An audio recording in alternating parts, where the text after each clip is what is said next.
Siz uzoq kutgan retsept hech qanaqa qoliplarsiz eng oson va eng mazali murabboli pirog tayyorlaymiz. Ishonch bilan ayta olamanki, sevimli retseptlaringiz qatoriga kiradi. Birinchi bo'lib idishimizga yaxshilab elangan un, shakar, bir chimdim tuz, razriq retel solib yaxshilab aralashtiramiz. Aynan shirinliklar uchun ishlatiladigan 80% margarin yoki bo'lmasam oddiyroq sariyog' solib kroshka qilib olamiz. Alohida idishda bir dona tuxumga 1 osh qoshiq sut solib yaxshilab aralashtiramiz va kroshkamiz ustiga qo'yamiz.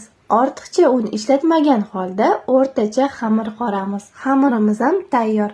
Endi uni bitta kichkinagina va bitta katta bo'lakka bo'lib olamiz. Kichkina bo'lagimizni chekiga olib qo'yib, katta bo'lakni dum-dumaloq shaklda yoyishni boshlaymiz. Xamirimizni unlab yoyish esingizdan chiqmasin, bo'lmasa yopishib qoladi. Tayyor xamirimizni listga yoyib, chekkalarini xuddi shu tarzda kesib, xuddi videoda ko'rsatilganidek o'rib chiqamiz. Bu orada pechni 170 gradusga yoqib qo'yish ham esdan chiqmasin. Taxminan 200 gram xohlagan murabbo oqib ketmasligi uchun esa 1 choy qoshiq jo'xori kraxmalini solib yaxshilab aralashtirib, xamir ustiga solamiz. Kichkina zuvalamizni yuqa qilib yoyib, lenta qilib kesib, xuddi videoda ko'rsatilganidek ustiga joylashtirib chiqamiz va 180 gradusda 25-30 minut davomida pishirib olamiz. Yoqimli ishtaha albatta tayyorlab ko'ring.